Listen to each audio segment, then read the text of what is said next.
போன்றுதான் மரியம் அலைஹிஸ்ஸலாம் அவர்கள் நோன்பு வைத்துக் கொண்டார்கள், யாரிடத்திலும் பேசவில்லை, குழந்தையை பெற்றெடுத்தார்கள். குழந்தையை பெற்றெடுத்ததற்கு பின்னால் அந்த குழந்தையை காட்டினார்கள். என்ன இப்படிப்பட்ட இழுக்கான வேலையை நீ செய்து விட்டாய்? ஹாரூன் அலைஹிஸ்ஸலாமுடைய வம்சத்தில் வந்தவர் மூசா அலைஹிஸ்ஸலாம் அவருடைய சொந்தக்கார பெண்மணி, நீ இப்படி ஒரு வேலையை செய்து விட்டாயே என்று சொல்லுகின்ற நேரத்தில் தான் மரியம் அலைஹிஸ்ஸலாம் அவர்கள் தன்னுடைய மகனை கை காட்டினார்கள், இஷாரா செய்தார்கள். அப்பொழுதுதான் அல்லாஹு ஜல்ல ஷானஹு தஆலா மரியம் அலைஹிஸ்ஸலாமோட மகன் ஈசா அலைஹிஸ்ஸலாம் அவர்களை பேச வைக்கிறான். இன்னி அப்துல்லா ஆத்தானியல் கிதாப வஜாலனி முபாரக்கன் என்று அல்லாஹ் குர்ஆன் வசனங்களை பேசுவான். அந்த இது விஷயத்தை ஈசா அலைஹிஸ்ஸலாத்தினுடைய தாயார் அவர்கள் மகனை காட்டுகிறார்கள். ஈசா அலைஹிஸ்ஸலாம் அவர்கள் குழந்தை பருவத்திலேயே பேசினார்கள் என்பதாக வரலாறு. இக்கட்டான ஒரு சூழ்நிலையில் நோன்பு வைத்தால் அல்லாஹுவின் உதவி நம்மை தேடி வரும் என்பது இந்த குர்ஆன் வசனங்களில் நமக்கு கொடுக்கப்பட்ட பாடங்கள். கண்ணியமானவர்களே, அல்லாஹுவின் நல்லடியார்களே, இதே போன்றுதான் மூசா அலைஹிஸ்ஸலாம் அவர்களை எடுத்துக் கொள்ளுங்கள்.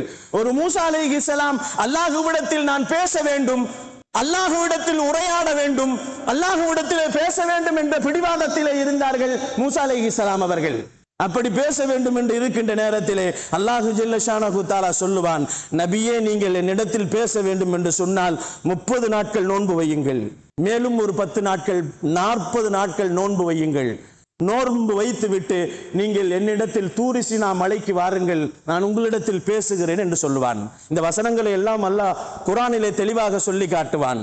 கண்ணியமானவர்களே, அல்லாஹுவின் நல்லடியார்களே, அல்லாஹு ஜல்ல ஷானஹு தஆலா 40 நோன்புகள் வைத்துவிட்டு தன்னுடைய ரப்பிடத்திலே பேச வேண்டும், தன்னுடைய ரப்பனுடைய நெருக்கத்தை பெற வேண்டும், தௌராத்தை பெற வேண்டும் என்று மூசா அலைஹிஸ்ஸலாம் அவர்களுக்கு அல்லாஹு ஜல்ல ஷானஹு தஆலா நோன்பின் மூலமாக என்னிடத்தில் பேச வாருங்கள் என்று சொல்லுகிறான். நீங்கள் என்னிடத்தில் பேச வேண்டும் என்று சொன்னால், நீங்கள் என்னிடத்தில் பேசுவதற்கு வருவது என்று சொன்னால், நோன்பை நீங்கள் வைத்தால் தான் என்னிடத்தில் பேசுவதற்கு பக்குவம் முடியும் என்பதை பெருமானார் ஸல்லல்லாஹு அலைஹி வஸல்லம் அவர்கள் மூசா அலைஹிஸ்ஸலாம் சொன்ன விஷயத்தை நமக்கு சொல்லி காட்டுவார்கள்.